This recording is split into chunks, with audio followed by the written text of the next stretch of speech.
Michel Akambadarou, c'est le nom, on ne la présente plus. Nous y voilà, chers invités, acte 5 des rencontres intergénérationnelles des médias, ça y est.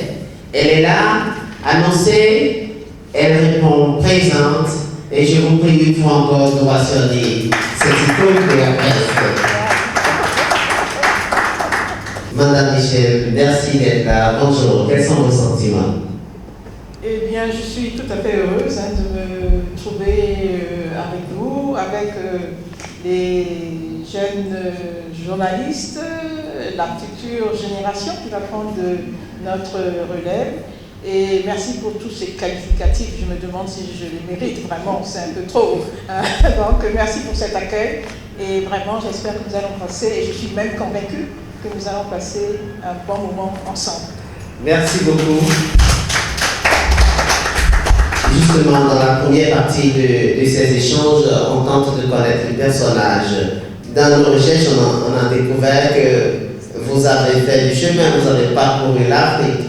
Vous êtes né quelque part avant de venir à Cotonou. Et je demande, quand on est au Congo et qu'on est béninoise, qu'est-ce que c'est?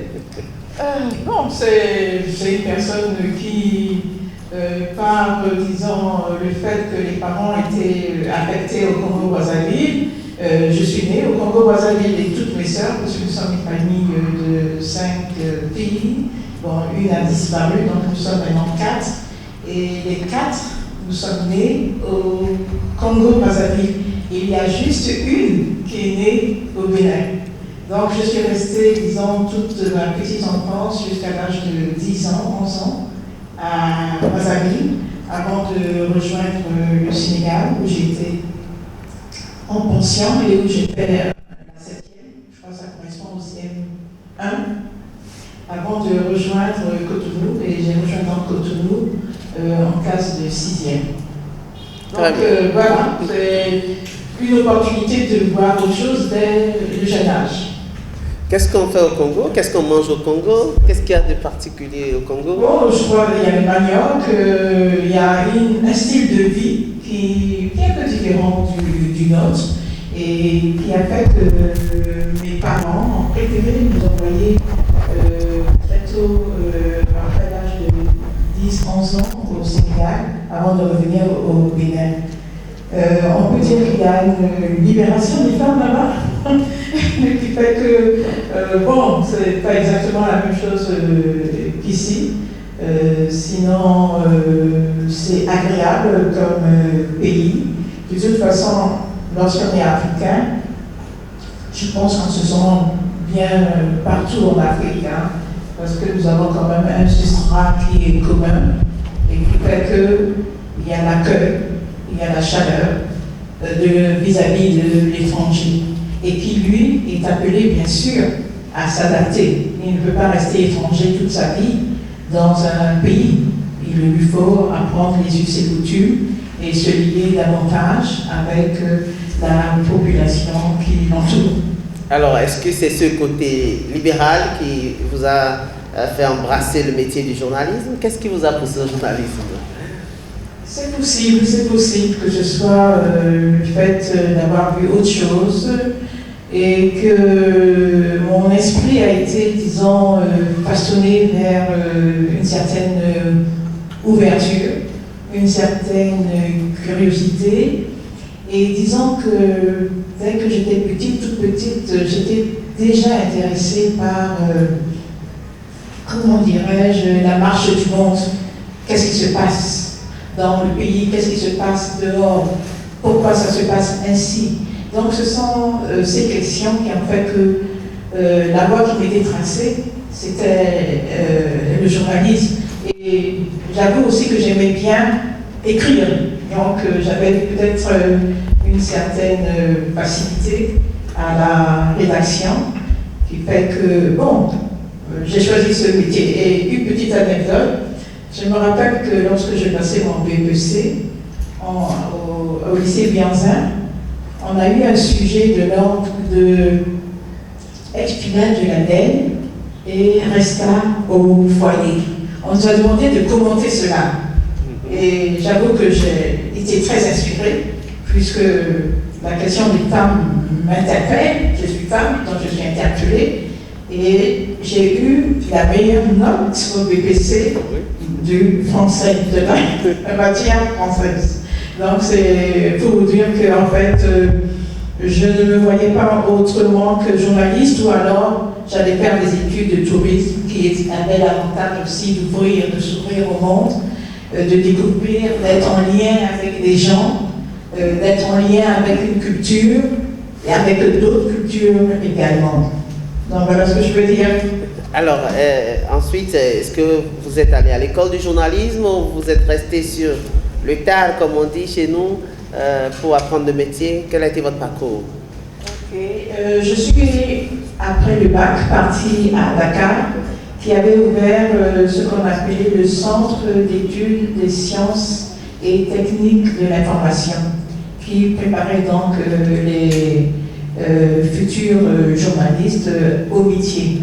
Une durée de 3 ans de formation, une formation très pratique. Et ce centre faisait l'objet de coopération entre le Sénégal et le Québec. Donc nous avons eu l'opportunité d'aller au Québec, à Montréal, et ensuite de poursuivre la formation en France en ce qui concerne la 3e année.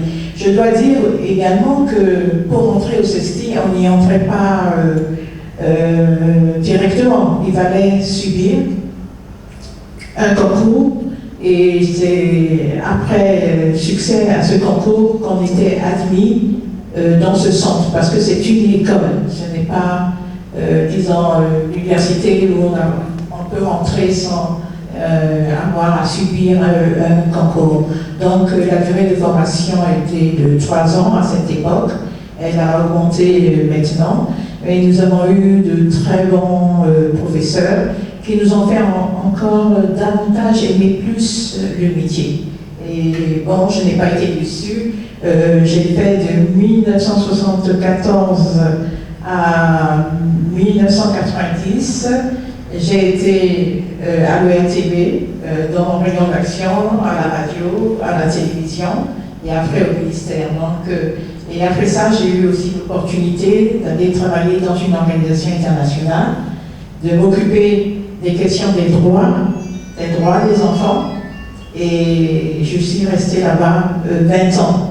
16 ans à l'ERTB, 20 ans à l'UNICEF. Wow. 16 ans à l'ERTB, 20 ans à l'UNICEF. Donc 36 ans de travail. Comment se passe la retraite aujourd'hui? Eh bien, calmement, de façon intéressante, puisque c'est moi qui décide maintenant qu'est-ce que je veux faire de ma journée. Donc, non, j'ai des centres d'intérêt qui font que je ne m'ennuie pas. Et je pense qu'à un moment donné, c'est bienvenu de se reposer. Après avoir travaillé tant de temps, parce que vous savez, à l'URTB, on sait quand est-ce qu'on arrive, mais on ne sait pas quand est-ce qu'on finit. Justement, quand vous y arrivez, au moment où vous étiez, parlez-nous un peu. On dit souvent qu'à l'URTB, c'est des coups bas, c'est difficile. Qu'est-ce que vous avez vécu à l'intérieur de cette maison? Disons qu'il n'y a pas une singularité. Dans tout groupe social, il y a des personnes qui sont positives et il y a des personnes qui sont négatives.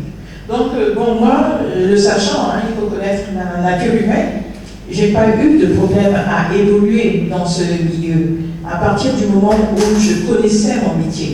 Parce que je crois que c'est important aussi pour s'imposer naturellement sans avoir à recourir à quelque force que ce soit. Il faut d'abord maîtriser son métier.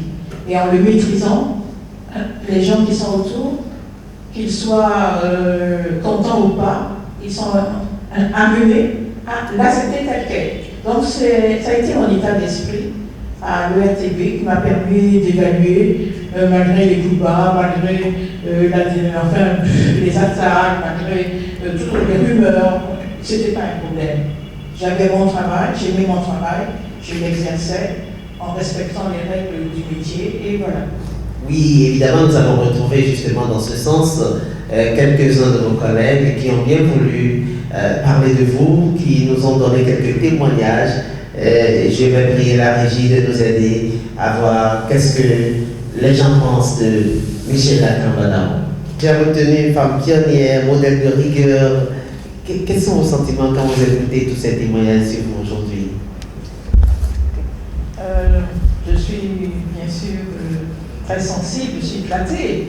Je ne pensais pas que je pouvais susciter autant de qualificatifs et ça me réjouit parce que ça veut dire que vous avez laissé un peu de traces dans votre vie professionnelle.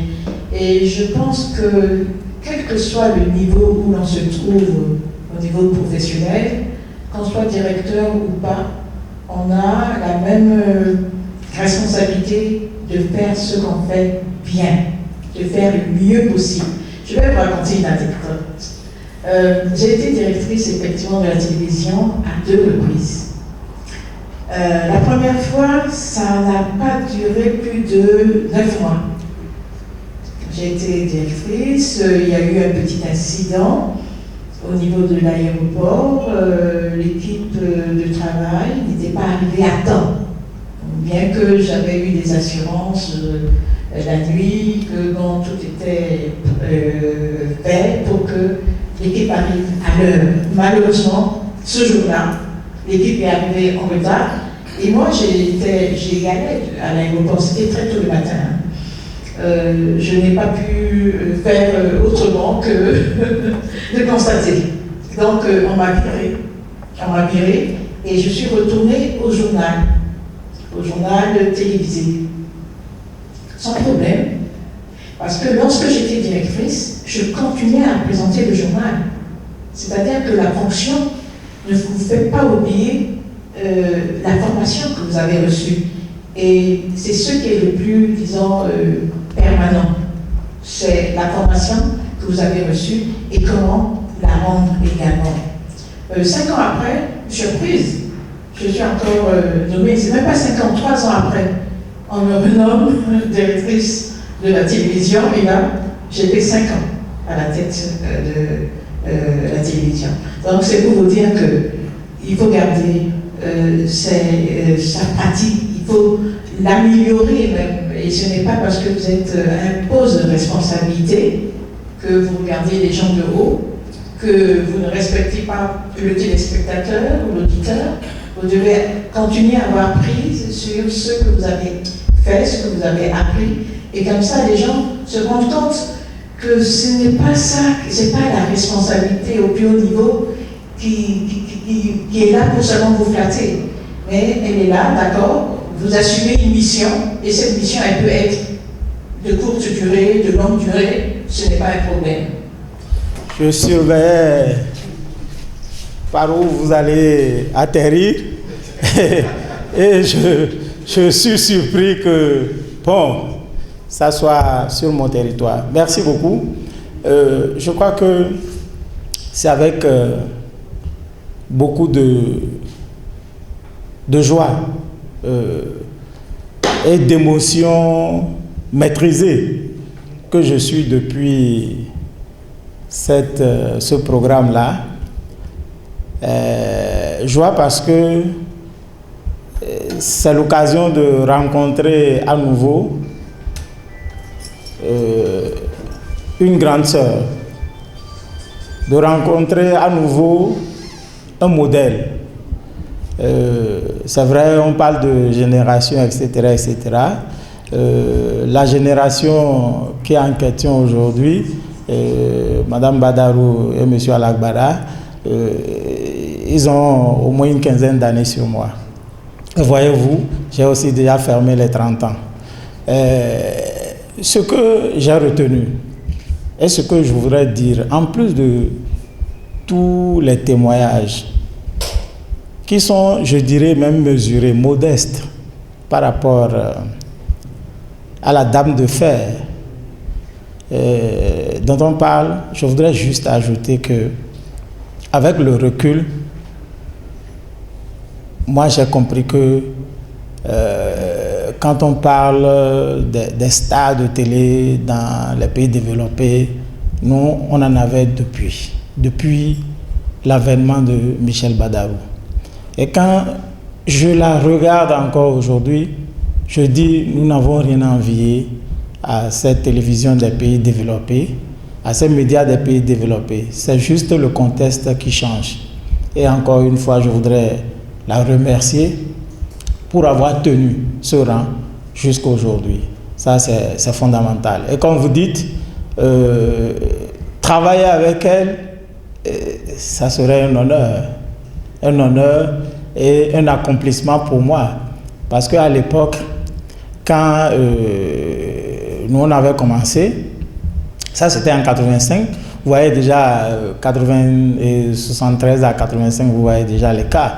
Quand on avait commencé, c'était c'est vrai, c'était des humains, mais pour nous, c'était des gens inaccessibles. Ce n'était pas de simples gens, j'allais dire, mais c'était des objectifs en matière de carrière pour nous. Donc, plus qu'un modèle, on se disait, mais on aurait dit dans un langage relâché, c'est une extraterrestre. Merci. Merci beaucoup, ça s'appelle très fort, s'il vous plaît. Je vais donner la parole à Ibrahim Ouera, qui est ici sur le plateau, pour nous dire de vive voix la pionnière que vous avez connue et surtout cette crise dont elle a parlé tout à l'heure. Oui, et merci.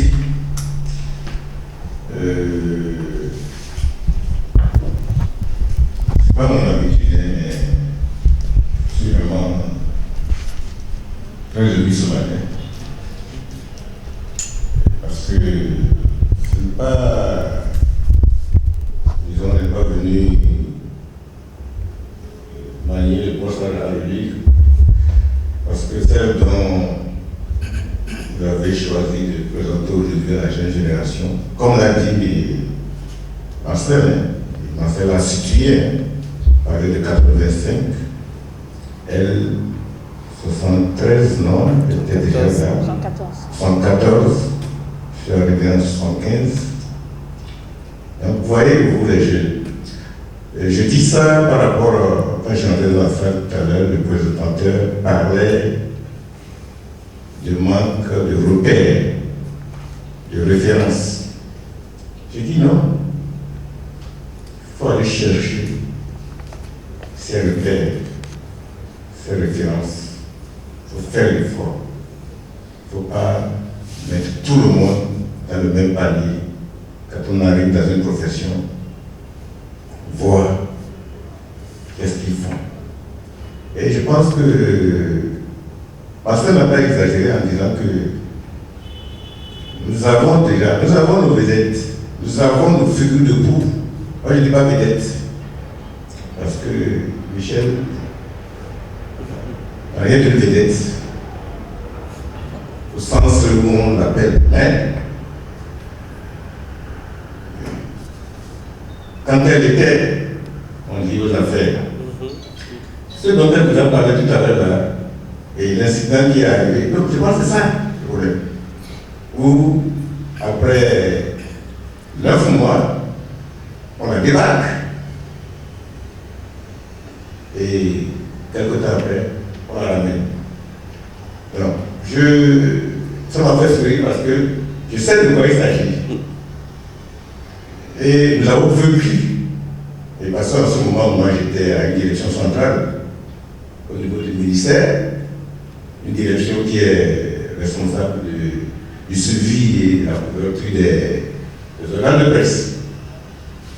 Et l'incident, bon, je ne rentre pas dans les détails, mais ce que ça a donné comme débat, parce que c'est ça aussi que les gens ne savent pas, ce que ça a donné comme débat au niveau de la direction du ministère et au bleu, mais bon. Le système de régime est dans ce qui était. Il faut qu'elle parte. Et elle vous a dit une chose, ce qu'elle faut faire, c'est que quand elle est partie, elle n'est pas partie. Elle est partie de la direction, mais elle est revenue. Oui, c'est ça le problème. Parce qu'au moins, on a sorti de la direction, mais on ne peut pas l'empêcher d'exercer son métier. Et je pense que, comme je vous l'ai dit, J'étais là quand le problème s'est posé. Je ne rentre pas dans les détails. Il fallait qu'on nomme quelqu'un à la tête. Et unanimement dans le fait. Il faut la ramener. Il faut la ramener. Bon, le système étant sécuritaire, il n'y a pas d'excuse. Bon, on a renommé pour bon service. Elle a repris service. Bon, la suite, on la connaît. Donc, le problème, comme l'a dit Marcel, c'est que pour la jeune génération, et c'est là que je voulais remercier le riche et toute son équipe, cette initiative des rimes là, ça fait, je pense, au moins 3 ou 4 fois que j'assiste à ça, que je participe à ça. Je découvre que vraiment, il fallait. Parce qu'au-delà des discours, au-delà des choses là, vous présentez à la jeune génération des figures, je ne dirais pas de vous, mais des gens que vous avez identifiés, qui disent bon, ils vont venir vous parler de la profession, comment ça a évolué. Donc je vous félicite pour ça, vous remercie de continuer, quelles que soient les obstacles que vous rencontrez, parce que bon, c'est vrai que aujourd'hui, parce que vous avez commencé, et ça c'est aussi, je vais dire, quelque chose de relatif. Vous avez dit que vous avez commencé à 9h, vous avez commencé à 9h. Parce que dans le métier aussi, le respect de l'heure, il faut l'apprendre. Il ne faut pas être grand monde pour faire de grandes choses, il faut apprendre. Et vous qui êtes à l'éducation, je pense que c'est vraiment plus que des cours magistraux. Ces échanges-là, ces rencontres avec des aînés de la profession et qui, au fil de la vie, peut-être des pères, des mères. Je pense que vous devez profiter de ça pour essayer de comprendre la profession dans laquelle vous êtes là. C'est quel genre de profession qu'est-ce que vous faites. Merci, c'est ce que je voulais ajouter. Merci beaucoup, doyen. Merci. S'il vous plaît, sur vos applaudissements. Alors, Michel Akan Badarou, vous avez vu tout à l'heure, ils ont parlé de rigueur, de femmes de principe, de caractère. Quelles sont les clés qui vous ont permis de tenir ce métier? Et quelles sont ces clés que vous pouvez partager aujourd'hui avec nous? Quels ont été vos petits secrets dans ce métier?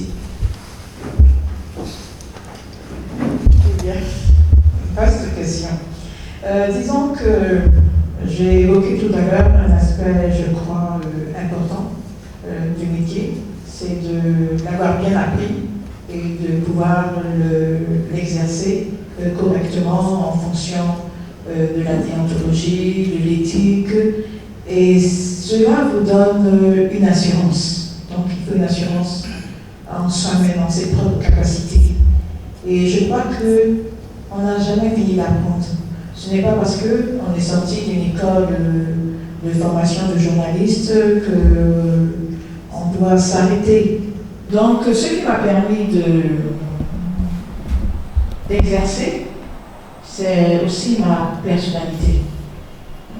Je suis, certains l'ont évoqué, assez ferme, mais également, je suis à l'écoute des gens, parce que vous n'avez pas seul, vous ne disposez pas seul de la vérité. Vous essayez de tendre vers la vérité, et le métier de journaliste est par, disons, définition, un métier qui rassemble une équipe. Donc c'est un travail d'équipe que l'on fait. Celui qui passe à la radio, devant le micro, il a besoin du technicien. À la télévision, c'est la même chose. Il y a toute une équipe technique derrière. Donc vous n'êtes pas seul dans le travail. Et vous devez composer avec ces personnes-là. Et pour que cela se passe bien, il faut un certain nombre de respect de valeurs, c'est-à-dire le travail bien fait, la justice aussi, la compréhension des difficultés des uns et des autres. Quelquefois, Vous avez des collègues qui arrivent au boulot et l'on sent très vite qu'il y a quelque chose qui ne va pas être à l'écoute. Et donc, je pense que j'ai appris sur le tas, là, comment gérer les hommes. Et c'est ce qui m'a permis de poursuivre, disons, la télévision. Et il y a un élément de base, hein, c'est l'amour de ce qu'on fait, l'amour de son métier. Il faut être soi-même passionné par le métier que l'on exerce, et je crois que cela ne m'a pas manqué. Alors, vous avez exercé dans un contexte politique assez particulier. Est-ce que vous avez les pressions politiques? Comment est-ce que vous gérez la télévision? Puisque le Parti Unité était là, il fallait faire de la propagande, puisqu'on avait une direction de la communication et de la propagande. À côté des principes du métier, comment est-ce que vous vivez ces moments? Oui, c'était pas facile tout le temps, mais disons que les aspects propagande étaient plutôt gérés par le ministère à travers une de ses directions. Nous faisions au niveau de la rédaction le travail qui nous incombait, c'est-à-dire discuter en conférence de rédaction des sujets que l'on veut passer au niveau de la télévision, les traiter comme il se devait. Et en fait, l'implication de la structure du ministère, c'était plus dans les éditoriaux. C'est les éditoriaux qui, à un certain moment, ouvraient le journal. Et il y avait une personne qui était assez inspirée et qui se chargeait de faire ces éditos. Donc moi, j'étais plus dans le technique. Et s'il y avait des soucis, il y avait des préoccupations spéciales au niveau de la direction qui avait en charge le suivi des médias, eh bien, il nous le faisait savoir et cela a été pris en compte. Mais je ne peux pas dire que j'ai été trop pressurisée par cette pesanteur. Est-ce qu'il arrivait des moments, par exemple, où le président de la République prenait son téléphone lui-même, vous appelait pour dire pourquoi avoir diffusé telle information? Est-ce que vous avez vécu des choses comme ça, ou le ministre de la Communication? Non, je n'ai pas vécu ces cas-là où le président directement appelle. Non. Mais quand même, je me rappelle de quelque chose. Là, c'était un ministre. C'était un ministre qui était parti en tournée quelque part dans la région du Loémé et qui avait donc ouvert une campagne, quelque chose comme ça, qui avait eu l'équipe au démarrage de cette campagne. Et le top ayant été déjà lancé, l'équipe était revenue sur Cotonou, puisqu'il y avait d'autres reportages à faire. Et vous savez, c'est toujours la même réalité, pas suffisamment de matériel technique, donc il fallait gérer tout ça. Et ce ministre, se rendant compte du fait que la presse, que l'équipe de la télévision était repartie sur Cotonou, a piqué une colère pas possible. Et il s'est plaint au niveau du ministre de tutelle pour dire que ce n'était pas normal, les gens sont partis, etc. Moi, on me téléphone, le cabinet me téléphone pour avoir un peu d'explication sur cette situation. J'ai dit, écoutez, est-ce que c'est au ministre de définir ce que doit faire l'équipe de presse, ou c'est nous qui définissons ce que nous devons faire par rapport à l'information que nous couvrons? Donc, c'est ainsi que moi j'ai demandé à l'équipe de revenir après le démarrage de la campagne. Et finalement, les choses se sont passées très bien. Il n'y a pas eu de sanction. Il y a eu simplement à expliquer comment un ministre devient un journaliste. Je ne sais pas, chacun a son métier. L'équipe de presse n'avait pas revendiqué la place et le rôle du ministre. Donc le ministre, il reste à sa place et l'équipe de la télévision fait son travail. Merci beaucoup. Nous avons un aîné ici dans cette salle et nous allons revenir sur Marcel Tchogo. C'est un cas de partage, d'échange. Et donc, partagez avec nous votre expérience, vous qui avez connu plusieurs ministres de la communication. Est-ce qu'il arrive aujourd'hui que le ministre s'implique un peu dans la diffusion de leur télé? S'impliquer, oui. Quand je dis oui, dans le sens que vous avez bien dit, c'est le ministre de tutelle qui a en charge de veiller à la politique générale de l'État en matière de liberté de presse et de renforcement, je dirais, des entreprises de presse. Dans ce sens-là, tout responsable à divers niveaux est tenu de faire un suivi, d'apprécier et de pouvoir, en temps opportun, formuler les politiques qu'il faut, les politiques adéquates. C'est dans ce sens-là que j'ai dit oui. Mais si c'est interprété dans le sens d'intrusion pour orienter le travail, etc., non. Non, parce que d'abord, il y a toujours, comme l'a dit le doyen Alagbara, il y a toujours un noyau de professionnels accomplis qui ne se laissent pas faire. Et parce que quand vous êtes ministre et que vous vous adressez aux journalistes, il faut aussi savoir le faire. Sinon, ils n'hésitent pas. Ceux qui sont conscients de leur rôle, de leur travail, de leurs compétences, ils n'hésiteront pas à vous dire attention, en quelque sorte, ne vous en faites pas, poliment restez là où vous êtes. Nous savons ce que nous faisons et généralement, je crois que la frontière est bien toute tracée.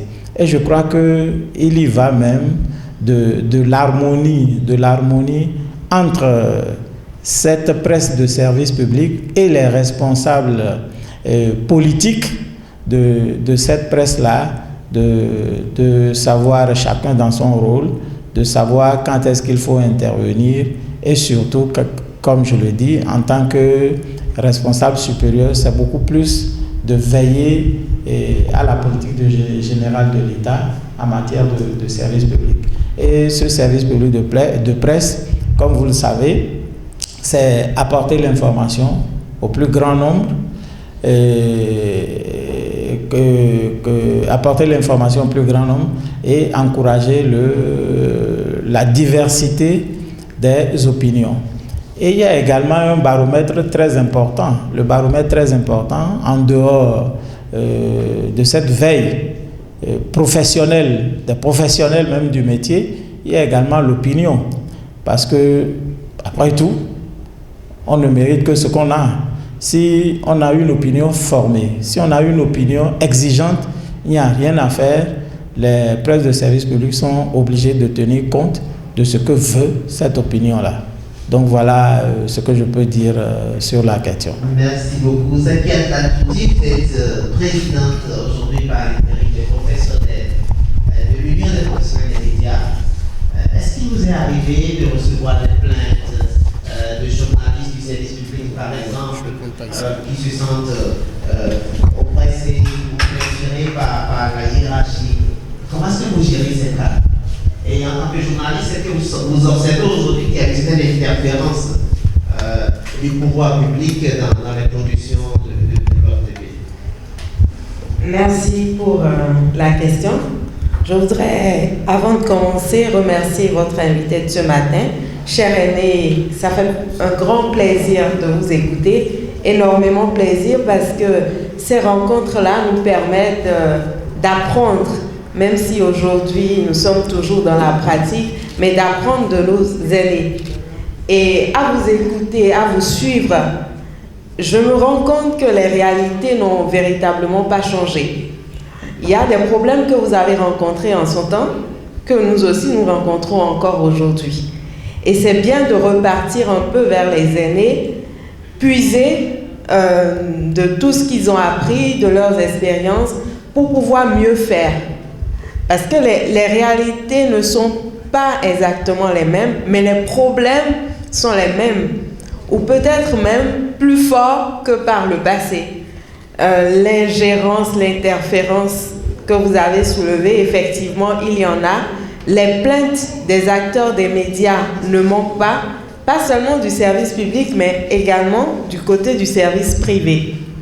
Et ce sur quoi l'Union pourrait travailler, si l'on travaille, c'est d'amener les professionnels à être véritablement des professionnels. Et notre aîné l'a dit ce matin, il faut pouvoir faire son travail avec tout le professionnalisme nécessaire. Des questions du genre, une équipe n'arrive pas à l'heure, une équipe n'est pas restée jusqu'à la fin d'un reportage, c'est des questions récurrentes et qu'on remarque encore aujourd'hui. Malheureusement, on n'a pas toujours le cran de répondre de façon professionnelle quand ça arrive.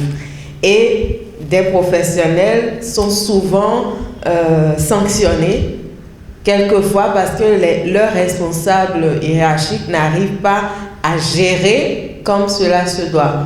Vous retrouvez sur un terrain de reportage, peut-être même que ça ne commence pas à l'heure et l'équipe est obligée d'attendre longtemps avant que ça ne commence.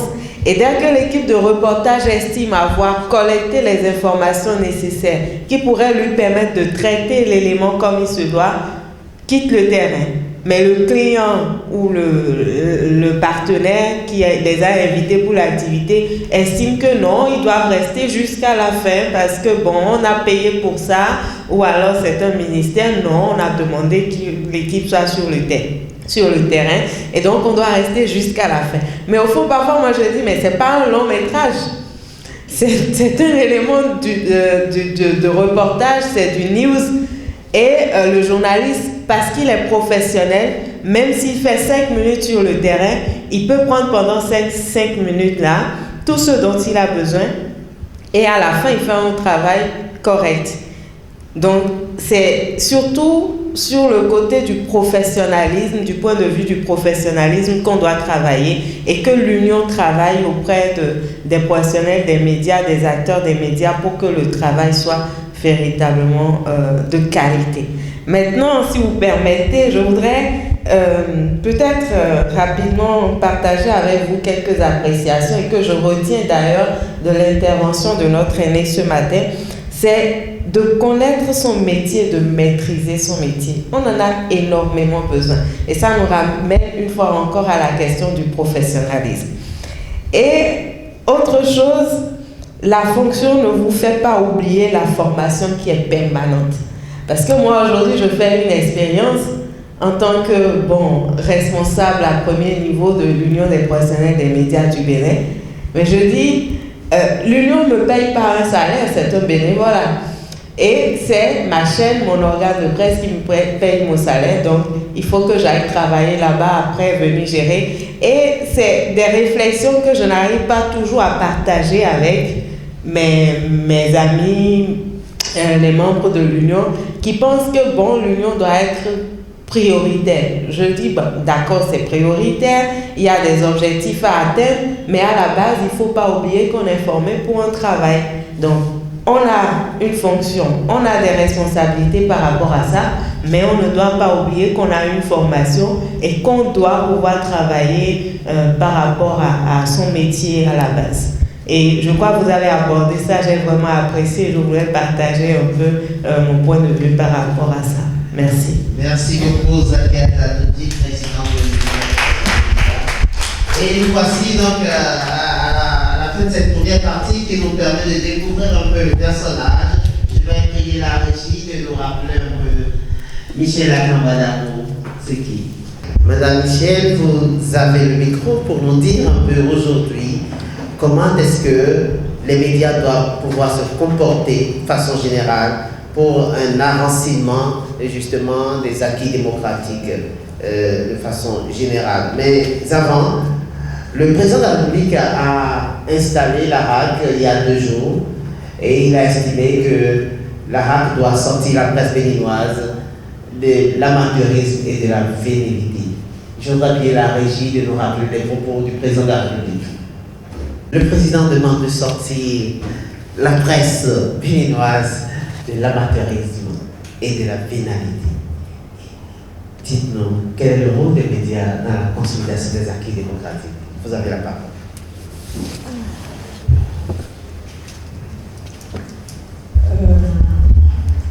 Que pouvons nous dire, les médias, il est vrai, jouent un rôle important dans tout processus démocratique. Sa fonction première, c'est de diffuser de l'information, après avoir bien sûr vérifié les sources, la traiter cette information, la synthétiser avant de la diffuser. Il est important que la presse, les médias, puissent faire leur travail en fonction d'une certaine déontologie qui nous est apprise lors de l'information et avoir une certaine éthique. De plus en plus, malheureusement, semble-t-il, on remarque que les médias s'écartent, certains médias, il ne faut pas généraliser, s'écartent un peu des règles de base, la liberté. Et c'est cette liberté qu'ils auraient eux-mêmes en leur sein qui pourra favoriser la libre expression des populations par rapport à ce qui se passe dans leur pays. Si le média, si le journaliste, parce qu'en fait, le dénominateur commun, c'est le métier, n'est pas libre et, disons, sous la tutelle de forces politiques, de forces économiques, peut-il effectivement travailler à faire circuler une information de qualité? C'est une question. Il y a également, par rapport à cette question, les conditions d'exercice du métier par le journaliste. J'apprends que certains journalistes, en fait, ne bénéficient pas d'une rémunération et que cette rémunération, ils vont la chercher en fait auprès des clients, ceux pour lesquels ils vont en reportage. Est-ce que cela est de nature à faire en sorte que le journaliste puisse exercer pleinement son métier? La réponse, vous l'avez. C'est difficile, c'est pas possible même. Il n'est pas libre lui-même, il est, disons, il peut être à la solde de ce pouvoir qui le fait venir, qui le fait travailler. Et dans ce cas, peut-on renforcer la démocratie? Pas du tout. Alors, il y a du travail, il y a beaucoup de travail pour que, au niveau peut-être de la HAC, des organisations pétières, on puisse revoir en fait tout ce background et favoriser l'exercice d'un métier noble. J'apprends aussi quelquefois qu'on utilise le média, l'information pour faire du chantage. C'est extraordinaire. Faire des campagnes d'intoxication, d'attaque. J'avoue que ça ne correspond pas du tout à ce qui est le métier de journaliste. Donc, il y a du travail. Il faudrait que les entreprises de presse aient les moyens d'être une entreprise de presse effectivement. Si le fondateur, l'initiateur n'a pas les moyens de sa politique, doit-il se jeter dans ce secteur? Pourquoi s'y jette-t-il? Est-ce qu'il y a un agenda caché? Est-ce qu'il est, disons, couvert par un politicien? Ce n'est pas de ça qu'il s'agit au niveau de l'information. C'est ce que je peux dire pour le moment. Merci beaucoup. Christian, il y a vous êtes de la nation, de la jeune génération aussi.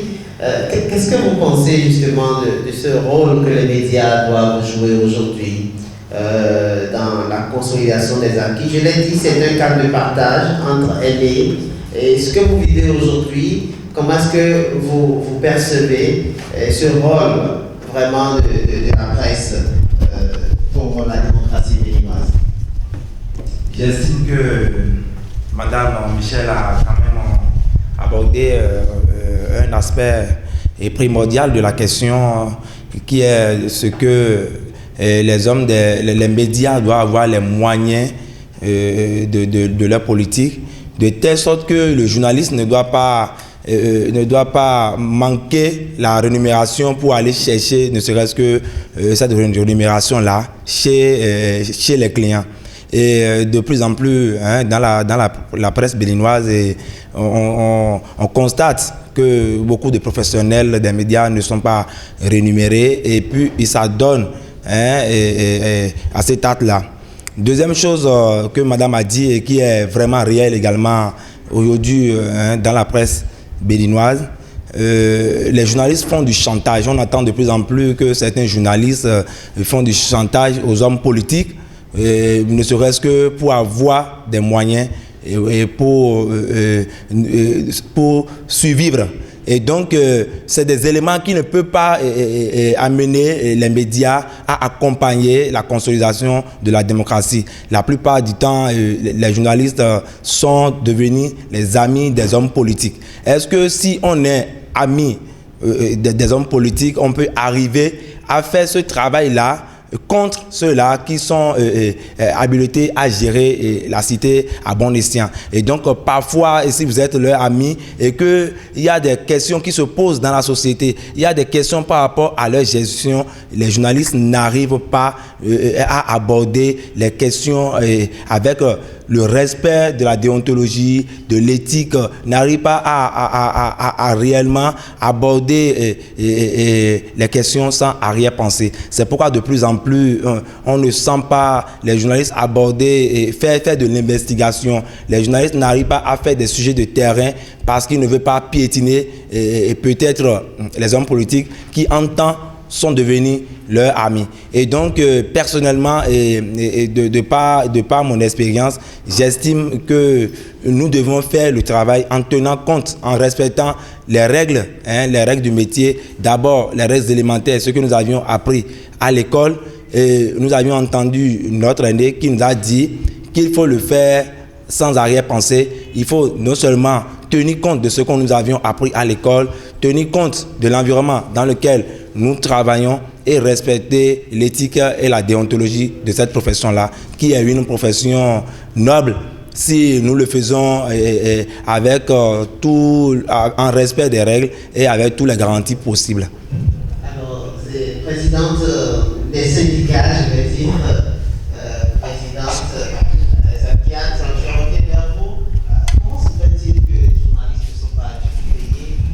Comment est-ce qu'ils peuvent être? Qu'est-ce que vous faites en tant que syndicat aujourd'hui pour pallier justement cette question?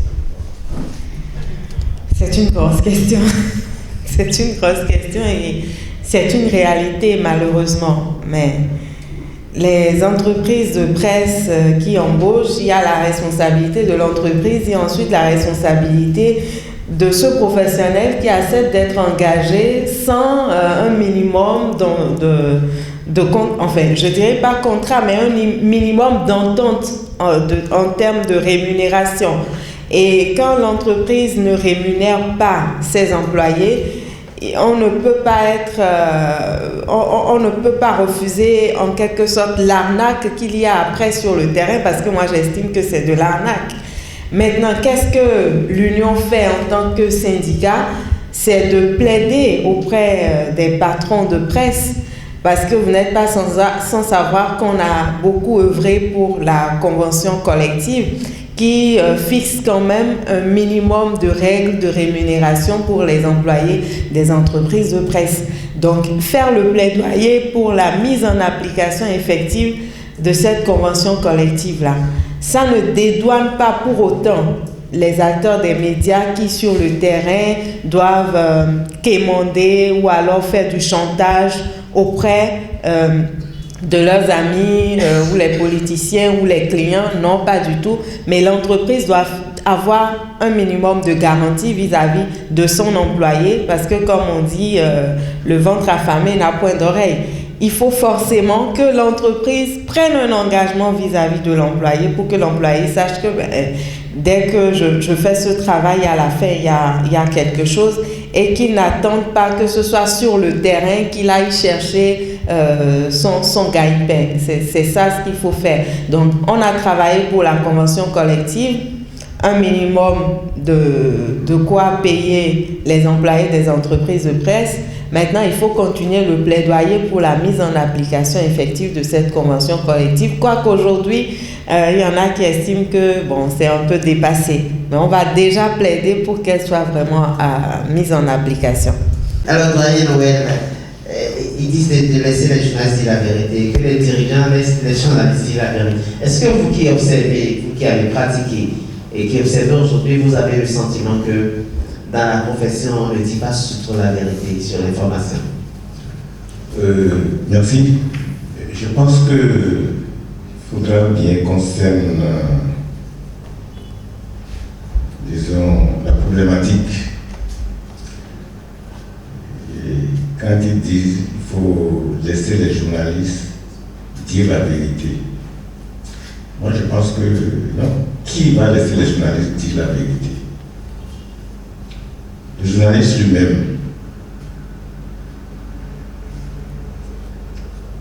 Est-ce qu'il sait ce que c'est que la vérité?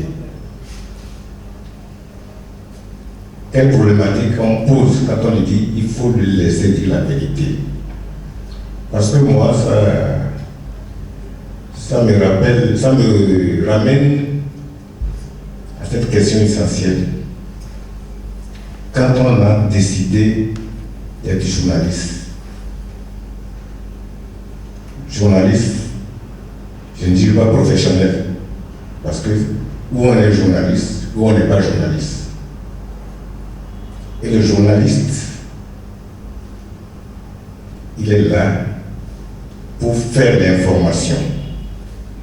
Et l'information, on sait ce que c'est. C'est-à-dire, en fait, l'information, c'est dire ce qui est, ce qu'on a vu, ce qu'on a entendu. C'est d'abord ça. Le fait avéré. Vous m'excusez, hein? Bon, ce n'est pas un cours que je donne, mais il faut qu'on revienne parce que les problèmes se posent. Et quand Marcel parlait tout à l'heure, j'étais content parce que je me rappelle quand Marcel est venu dans la profession. Non, parce que je n'étais pas du Cocadan. La démocratie, les journalistes béninois, dans le contexte du parti unique que nous vivons, se sont battus à leur niveau. Madame l'a dit. Le contenu des journaux, à ce moment-là, dans le cadre du parti unique,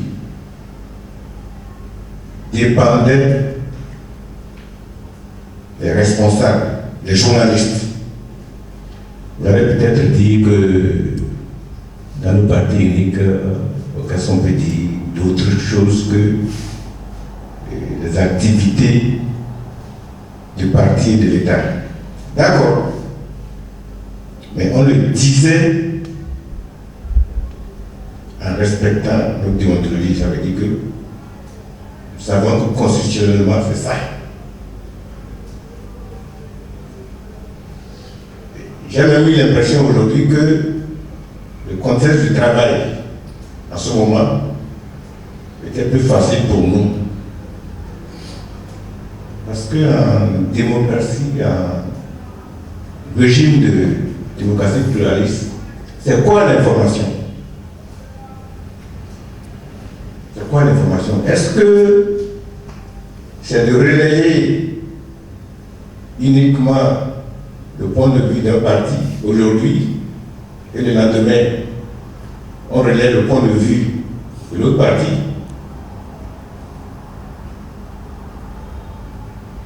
Tout simplement.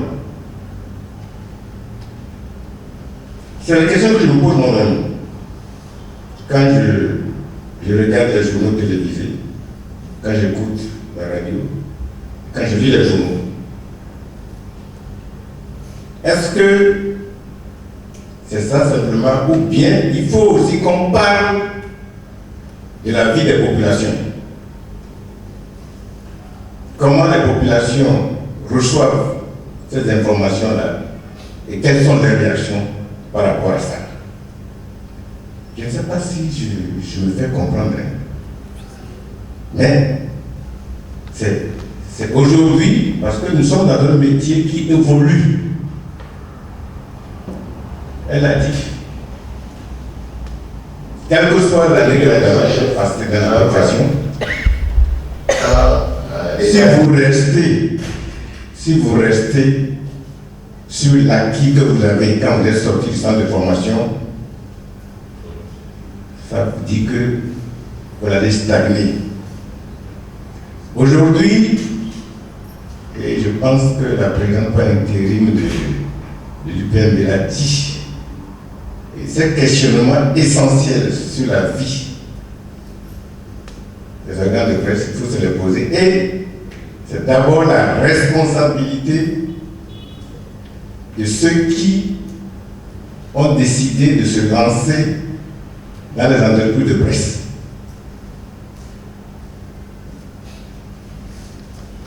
C'est-à-dire eux-mêmes doivent savoir qu'est-ce qu'ils veulent faire, si c'est une radio, si c'est une télévision, si c'est un journal. Et les journalistes qui sont formés, qui veulent travailler dans ces organes aussi, ils doivent aussi prendre leurs responsabilités par rapport aux exigences du métier. C'est vrai, les conditions de vie, il faut tout ça aussi. Mais on ne peut pas se prévaloir de ça. Pour,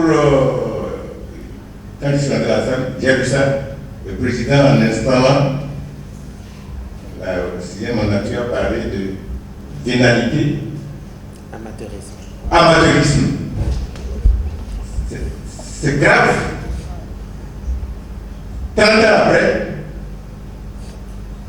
et surtout, la question de la vénalité encore sur la main. L'amateurisme, que le président de la République dit ça.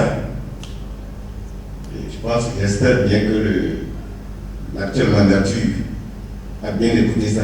On dit que, parce que ça c'est le chef de l'État qui dit ça, que la presse béninoise, dans son enfant, c'est l'amateurisme. Ça nous interpelle tous. Nous, vos aînés, on dit que ceux qui nous ont succédé aujourd'hui, ce sont des amateurs. Bon. Je pense que on ne peut que peut-être échanger ici et on va encore continuer à échanger parce que le problème est si profond que quand moi je réfléchis personnellement, je dis mais il ne s'agit pas seulement de réfléchir, il faut poser des axes. Et quel acte il faut poser? C'est peut-être que maintenant les responsables de l'organe de presse doivent peut-être être interpellés parce qu'en fin de compte, c'est eux. Donc voilà, c'est ce que moi je veux dire. En fait,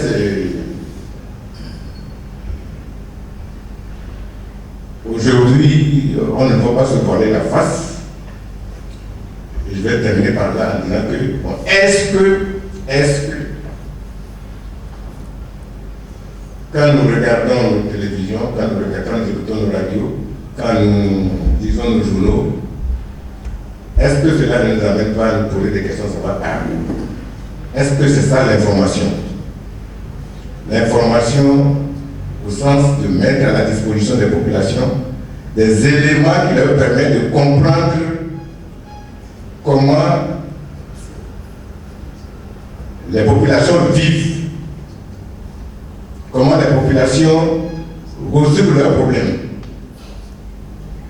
Au-delà de ce que moi je dis ou que je constate aujourd'hui que la plupart de nos journaux sont simplement des caisses de résonance des partis politiques. Voilà. Merci beaucoup, doyen. Nous allons... Je pense qu'il a arrivé celui que j'ai dit là. Je vais tourner maintenant. D'accord.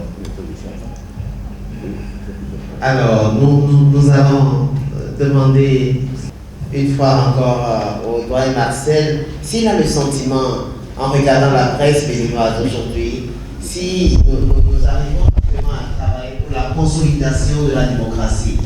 Qu'est-ce qu'il faut faire aujourd'hui en tant que journaliste pour tenir ce rôle? Merci. Le chantier est immense. Et il faut véritablement que tout le monde s'y mette. Vous voyez, on a dit le rôle des journalistes dans la consolidation de la démocratie.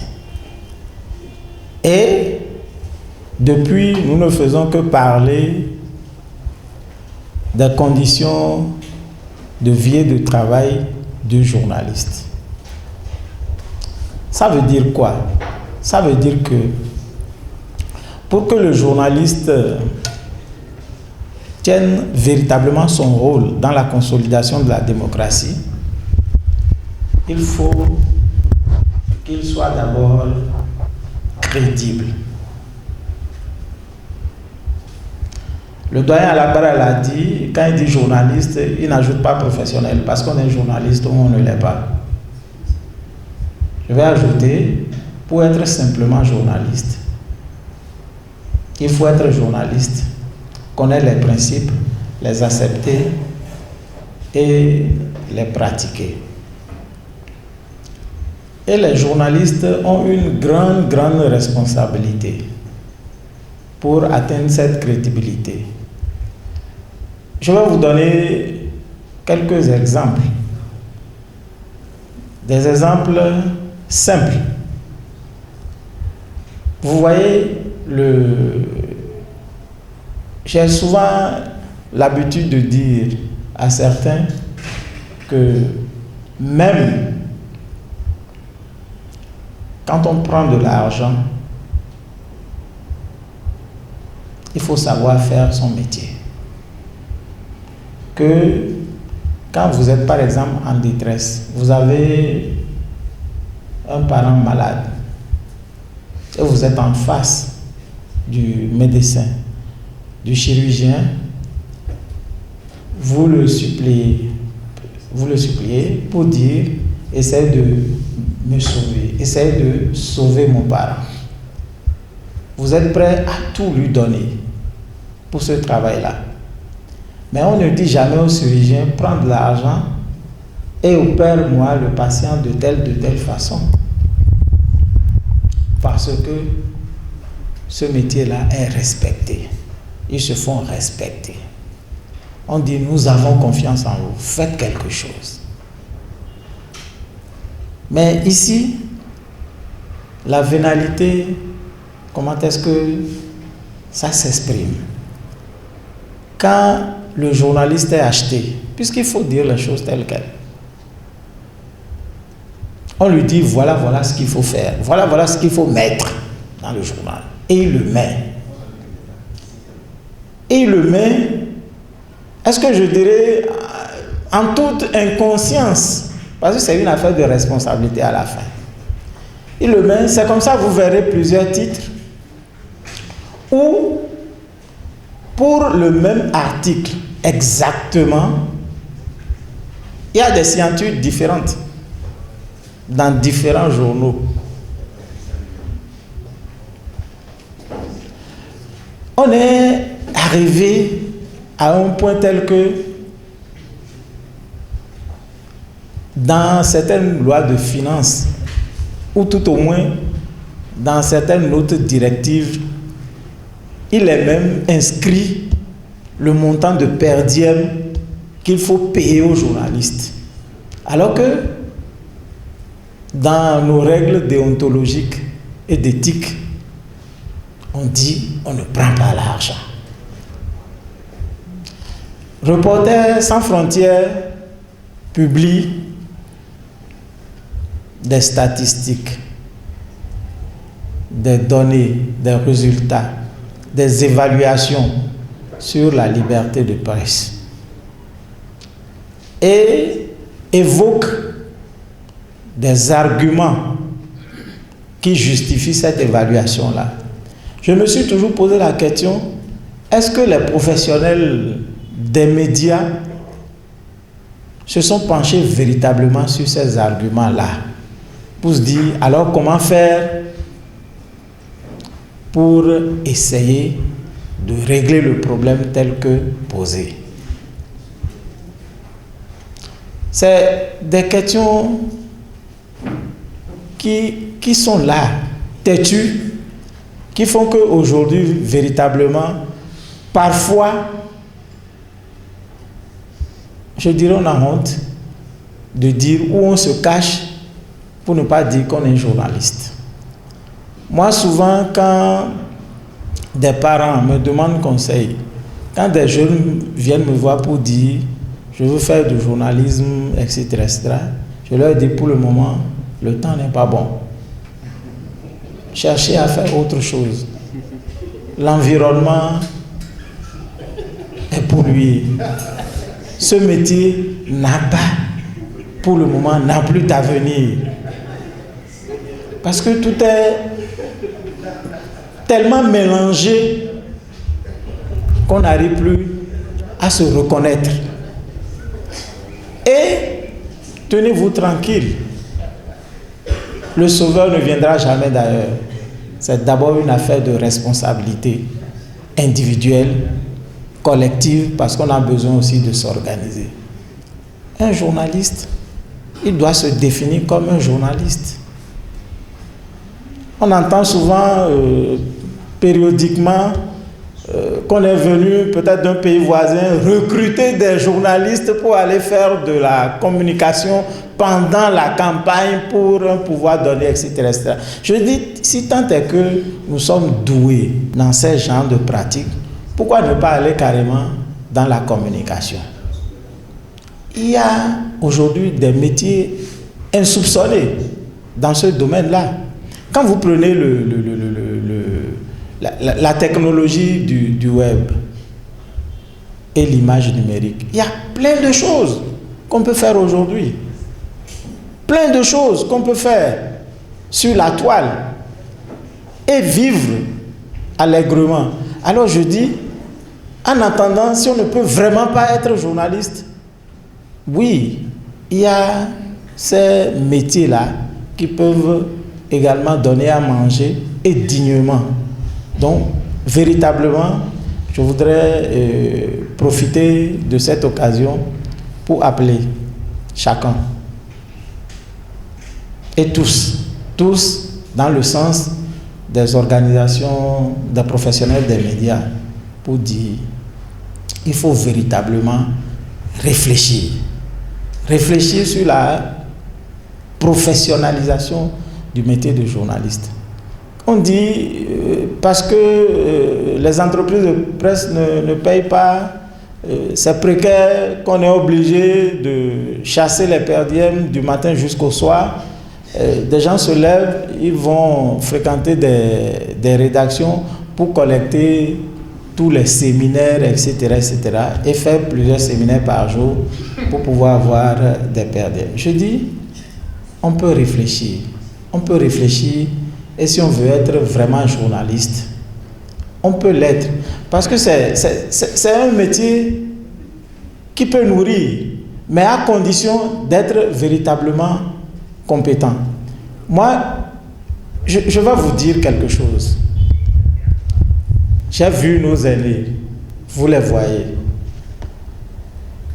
Quand j'ai dit j'ai commencé en 85, parce qu'en 85, j'ai été recruté par la radio, par un concours interne national, et en attendant de rentrer dans le centre de formation professionnelle de l'ORTB. La même année, j'avais passé le concours du CESTI et le résultat était sorti. Avant la rentrée nationale au centre de formation de l'ORTB, j'étais obligé de partir au CESTI.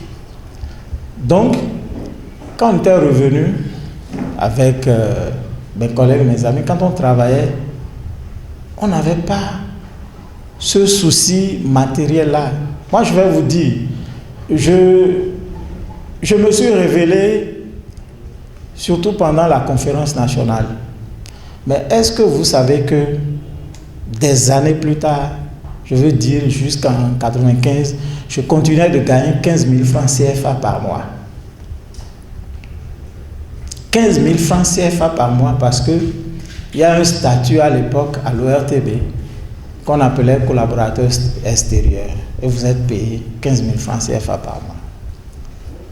Mais on ne s'est pas découragé, on s'est accroché. Et ce n'est que entre 2003 et 2009, quand j'ai décidé également de faire des expériences dans le monde privé, que j'ai commencé par véritablement gagner tout ce que j'ai investi en tant que journaliste, que j'ai commencé par gagner. J'ai attendu, comme on dit, j'ai attendu mon heure pour dire que quand on a la patience de bien faire, de continuer de bien faire, de persévérer dans la bonne direction, il n'y a rien à faire. Tôt ou tard, ou avant tard, on a toujours la récompense. Donc c'est ce que je voulais véritablement dire.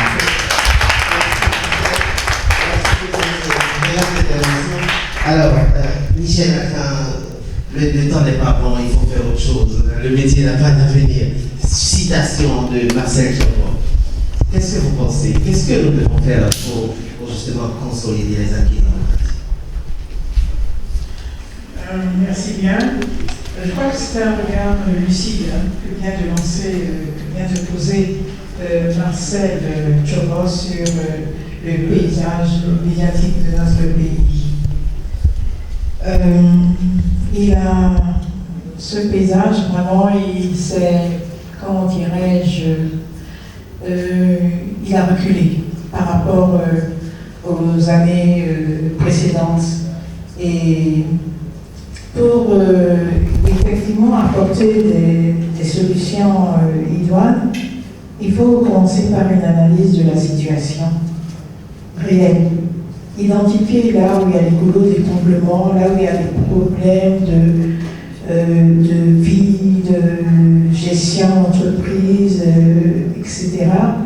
De formation, parce que la formation aussi est importante. Identifier tout cela et faire en sorte qu'on apporte des éléments de réponse. Je ne peux pas, de là où je suis, un peu éloigné à présent de la pratique journalistique et des médias en général, inventer des solutions. On ne les invente pas. On fait des recherches. On essaie de comprendre le pourquoi de la situation et comment y remédier, et cela avec la participation des concernés, c'est-à-dire les journalistes eux-mêmes. Quelles sont leurs ambitions, quelles sont leurs aspirations, quelles sont leurs difficultés, comment va-t-il le métier aujourd'hui et demain, comment se positionne-t-il par rapport à la société, comment élargir l'information qui est donnée au public, qui est une information très souvent politique, peut-être trop politique. Noël, à côté, tout à l'heure, a parlé un peu de s'intéresser davantage aux autres. Les autres, c'est quoi? C'est vous, c'est nous, c'est la population, ce sont les enfants, c'est les populations des campagnes, c'est le troisième âge, dont je fais partie maintenant. Donc, je pense que pour apporter des solutions, il faut examiner les choses avec les personnes concernées, définir ses objectifs et y aller.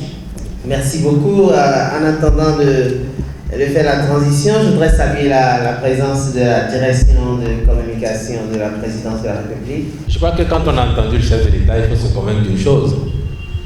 C'est un professionnel des médias qui a parlé. C'est quelqu'un qui connaît bien le secteur. Et moi, pour tout témoignage, j'ai reçu hier seulement, dans nos locaux, un responsable des médias qui m'a dit, moi vraiment, si le président Talon il finit son mandat, éventuellement son deuxième mandat, et qu'il n'y a pas de réforme dans la presse, je considérais qu'il aurait échoué. Je lui ai dit, mais tu sais bien que c'est délicat en démocratie d'attendre du gouvernement qu'il veuille venir mettre de l'ordre dans une telle corporation. Espérons que la mandature actuelle prenne à bras le corps les problèmes soulevés et soulignés, on peut le dire, de vieille date par les professionnels eux-mêmes. Et donc c'est sur ça qu'on s'est séparés hier. Mais quand je l'ai entendu, et je crois qu'il ne pense pas moins, et il ne dit pas moins que ce que le chef de l'État il a dit. Après, il ne faut pas s'arrêter à deux mots de tout ce qu'il a dit. C'est un diagnostic profond qui ne date pas d'aujourd'hui. Beaucoup ont oublié qu'en 2004 ou 2005, le président Kérékou, parlant de la presse, disait déjà à l'époque que les journalistes béninois vivaient d'expédients. 10-15 ans après, est-ce que la situation a changé? Et ce qu'il y a de positif, je crois qu'il faut souligner de deux traits dans le propos du chef de l'État, c'est son rêve de voir advenir dans notre pays de grands groupes de presse. Et je sais qu'il y a quelques professionnels qui, depuis quelques années, en ont fait leur cheval de bataille. Comment on fait pour que dans notre pays, nous ayons des médias dignes de nos populations, dignes du jeu démocratique, donc des médias costauds, des médias responsables, des médias influents. Le dirigeant qui en appelle à l'avènement de tels médias, vous conviendrez avec moi que ce n'est pas celui qui se soucie seulement de savoir qu'est-ce qu'on dit de bien de moi dans la presse. Si on veut des médias forts, c'est qu'on veut des médias indépendants, c'est qu'on veut des médias responsables, qui affirment, qui travaillent, mais qui assument aussi leur production. C'est ce que je dirais à propos de cette intervention que vous avez soulignée. Et je ne finirai pas sans vous encourager, particulièrement éducation, au nom de l'équipe à la tête de laquelle j'ai l'honneur d'être, pour ce que vous faites. Davantage parce que vous êtes spécialisé. Et on sait très bien que c'est l'avenir de la presse, la spécialisation, qui vous donne plus d'autorité, qui fait que vous abordez les sujets vraiment avec efficience. Nous, on vous encourage vivement à continuer et que d'autres également puissent s'inspirer de votre exemple pour labourer d'autres chantiers de cette presse-là, je vais dire donc dans d'autres secteurs que celui de l'éducation. Bon courage. Marcel Djobor, sur ce que nous sommes devenus, malheureusement, ce tableau qu'il a peint. Qu'est-ce que nous avons à faire aujourd'hui en tant que professionnels? Bon, en fait, je pense que j'ai bien écouté Marcel. Moi, je suis dans une position, comment on va dire, je suis dans une position d'autoflagellation ou bien de culpabilisation par rapport à tout ce que je vois. Parce que le problème est très simple. Et comme je l'ai dit, quand on est journaliste, il faut savoir ce que c'est que l'information. Et quand on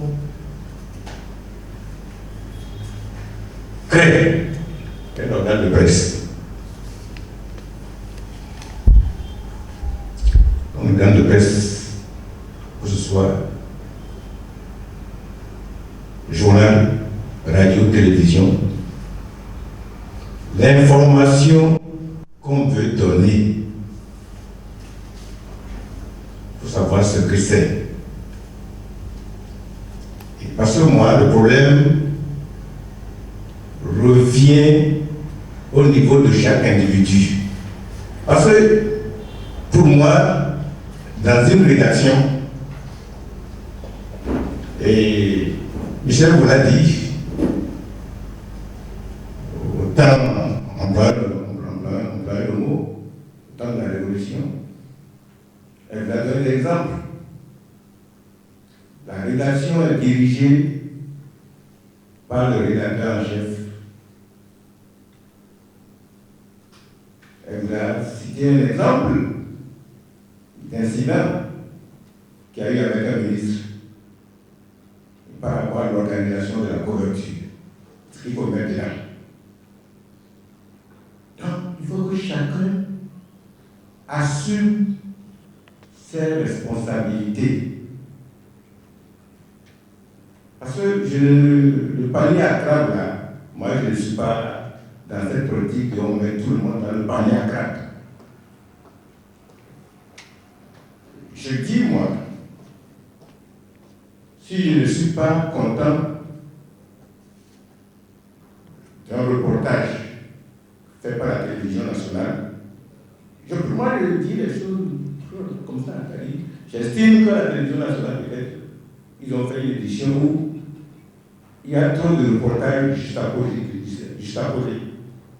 Et que du point de vue de l'information des populations, ils n'ont pas donné de la place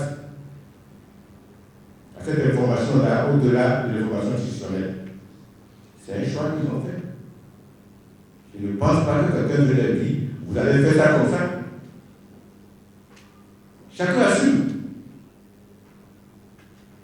Bon, Michel, là, et à un moment donné, nous, à ce niveau-là, et je vous ai dit ici que les journalistes de cette époque-là, par leur travail, ont contribué à ce que la marche vers la démocratie, les gens prennent conscience. Donc, quand nous parlons de la situation, il ne faut pas que nous parlons que la situation est sans issue. C'est désespéré. Non. Il faut qu'on fasse la part. Quand le gouvernement fait sa communication, il a le droit de faire sa communication parce que, mais en dehors de la communication gouvernementale et le travail d'information que les journalistes doivent faire eux-mêmes, est-ce qu'ils le font? Est-ce qu'ils le font? Parce qu'il faut qu'on s'interroge. Il faut qu'on s'interroge nous-mêmes. Moi, je pense que c'est le vrai débat, ça, parce que sur le rôle de la presse dans la consolidation de la démocratie. Parce que le contenu de l'information que nous diffusons, qui contrôle cela? Est-ce que nous faisons l'effort de faire en sorte que cette information-là réponde aux normes? Je vous cite un exemple. Je vais être concret. Bon, par la force de souche, j'encadre les journalistes, je donne des cours dans le centre de formation. Il m'arrive de prendre des journaux. Je prends les journaux, et pas les journaux périphériques et tout. Bon, ici, cet article-là, le chapeau fait 10 phrases. Le chapeau fait 10 phrases. Bon, ce discours qu'on a publié, ça n'a pas de titre. On a seulement mis discours d'inauguration de telles choses. La photo du président de la République, on a mis seulement le président Patrice Talon. Ce n'est pas le journalisme ça. Ce n'est pas le journalisme ça. On vous a appris à faire un chapeau. On vous a appris le discours du chef de l'État. Donc, l'État comme document, vous ne pouvez pas publier ça sans lui mettre un titre. Parce que vous voulez faire ça comme document et pour faire un article, ça devient un article, donc ça devient un titre. Et ça a besoin qu'on mette des intervenants pour ne pas faire un pavé. Et si vous mettez la photo du chef du président, non, ça ne peut pas être le président Patrice Talon. Et ça, si vous avez fait une école de journalisme, on vous a enseigné cela. Le titre, le chapeau, il n'y a pas de... Je parle de ce qu'on m'a dit, il n'y a pas d'illustration sans légende. Aujourd'hui, pour la jeune génération, c'est si vous avez fait journaliste, vous arrivez et votre producteur sur la question de l'acte, on entend que, et d'abord ça prend peut-être 10 minutes, on entend que votre discours, le discours des autres, mais vous ne parlez pas d'eau, vous parlez de l'eau. Il n'a rien. C'est simple, hein? C'est ça. Parce que quand on parle de professionnalisme, souvent les gens pensent que c'est les grands mots qu'on utilise. Mais chaque genre répond à des critères bien définis. Il faut les respecter. Donc, c'est ce que moi je veux dire, parce que quand on parle de ce problème-là, est-ce que d'abord nous exerçons, parce que je ne le sors pas, nous exerçons le métier de façon professionnelle selon les normes que nous avons apprises, ou bien nous tombons dans la routine, et puis bon, et c'est ça qui fait que le chef de l'État parle d'amateurisme, et je répète que quand j'entends amateurisme, 30 ans après, ça m'interpelle. Ça m'interpelle. Merci beaucoup. Merci. Merci. Je pense que nous avons reçu l'essentiel de votre message. Vous l'avez suivi tout à l'heure. Nos consommateurs, les consommateurs de la presse, ce qu'ils pensent de nous. Nous avons ici le professeur Amélie Joseph, sociologue, qui nous regarde aussi, qui lit les médias, et donc qui a forcément son opinion. C'est aussi ça, les rencontres intergénérationnelles, c'est pouvoir nous évaluer nous-mêmes. Avec ces acteurs qui nous lisent, professeur, la presse semble-t-il est malade avec ce que nous avons entendu. Les étudiants ont demandé que les gouvernants laissent les journalistes dire la vérité. Oui, apparemment, les gouvernants ne nous aident pas, professeur. Merci beaucoup. Je remercie M. Guidjiman qui m'a introduit dans votre cercle.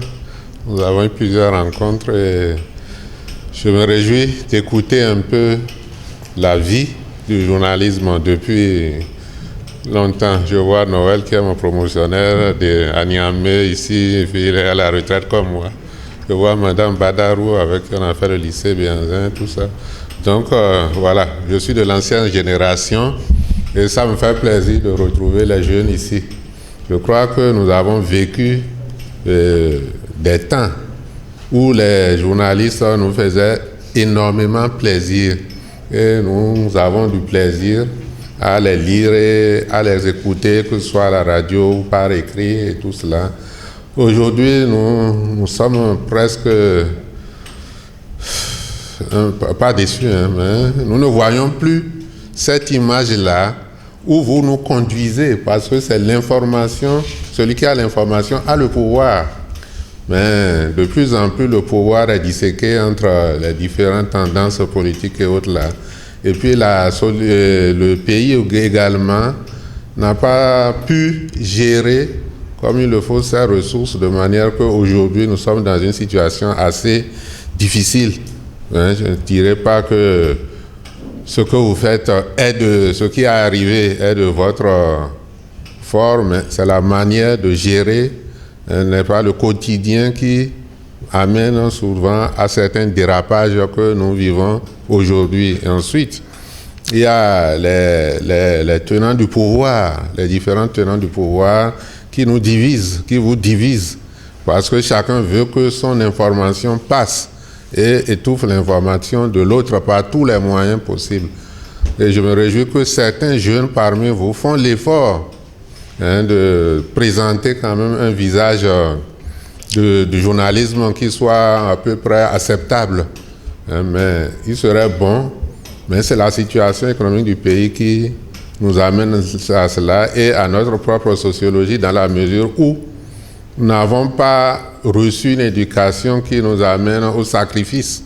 Vous savez, les journalistes se sacrifient sur les champs de bataille, dans les maisons, dans la politique, et partout ils ont un idéal d'informer le peuple vrai et de dire ce qui est. Aujourd'hui, nous contournons souvent cette vérité-là qui consiste à présenter la vérité telle qu'elle est.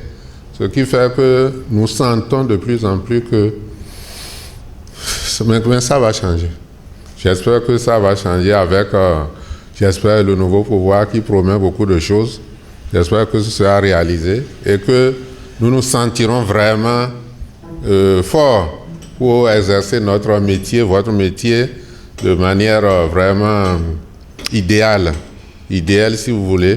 Mais vraiment, j'encourage ceux qui font cet effort de s'éloigner un peu du pécunier. Ça, c'est la vérité, parce que nous avons tous des problèmes. Et quelle que soit la masse qu'on nous donnera en monétaire, nous aurons toujours des problèmes.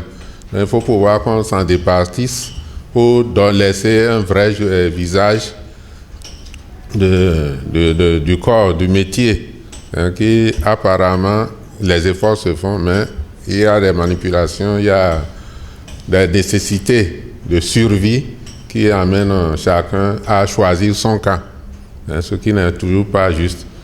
Je crois que nous avons la chance de vivre tous les jours les journaux et les informations, n'est-ce pas, qui se passent sur d'autres continents, dans d'autres pays. Et je crois que les journalistes aussi ailleurs sont confrontés aux mêmes problèmes que nous avons au Bénin. Mais quand même, beaucoup s'en sortent. Il y a des gens qui émergent. Nous espérons que vous aussi, parmi vous, des gens vont émerger, un peu comme ce que fait l'éducation, qui a un beau palmarès là. Ce n'est pas mauvais. J'espère que tous les journaux vont trancher et nous amènerons sur des piédestals vraiment un peu plus élevés que ce que nous sommes, ce que nous vivons aujourd'hui. Nous sommes presque à la fin de cette émission et donc nous allons pouvoir recueillir les différentes questions. Je suis heureux de la retrouver parmi nous aujourd'hui, encore bien jeune et fraîche. À ses côtés, le doyen Noël Alagbada, avec qui on a eu déjà animé les premières rencontres intergénérationnelles. Et je remercie donc les jeunes journalistes qui ont fait le déplacement et qui font ce déplacement régulièrement pour échanger avec les anciens. Je crois par rapport au thème d'aujourd'hui, le rôle de la presse dans la consolidation de la démocratie, je crois que c'est ça. Et ce que j'ai à dire, c'est ce que j'ai toujours dit, c'est-à-dire exhorter les jeunes à se demander ce qu'ils veulent en choisissant le métier de la presse. S'ils l'ont choisi par vocation, ou même si c'est plus tard que la vocation arrive, s'ils décident de rester dedans, il faut qu'ils cherchent à se construire une réputation professionnelle. Et j'ai toujours dit, la réputation professionnelle, ça dépend de la formation intrinsèque d'abord du journaliste, à savoir traiter l'information, qu'il soit en presse écrite ou en audiovisuel. Deuxièmement, la réputation professionnelle dépend et surtout de sa propre personnalité à résister à toutes les puissances extérieures, puissance politique, puissance d'argent. Ça, c'est extrêmement important.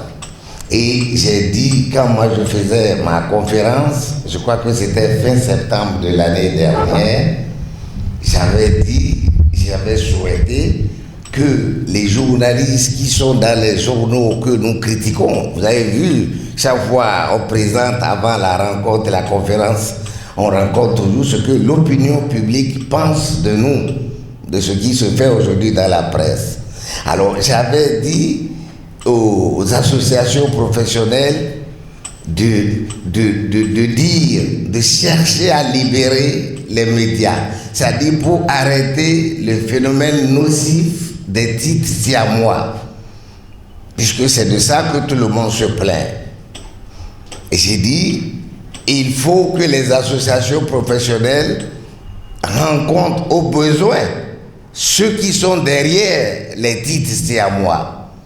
Si c'est les gens qui ont le pouvoir de la communication au sein du pouvoir, qu'ils les rencontrent pour dire, ben, vous nous donnez des textes à publier, donc c'est des communications.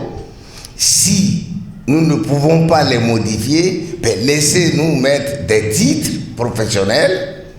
Et ensuite, il faut nous comprendre, il faut nous laisser faire des commentaires des journalistes à partir des faits qui se trouvent dans vos textes de communication. Cela veut dire que les journalistes peuvent eux-mêmes s'en inspirer et faire des commentaires en écoutant la société à gauche et à droite.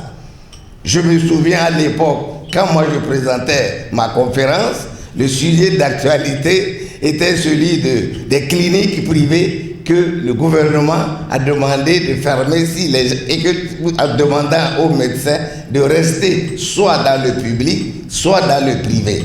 Vous connaissez, ce n'est pas vieux.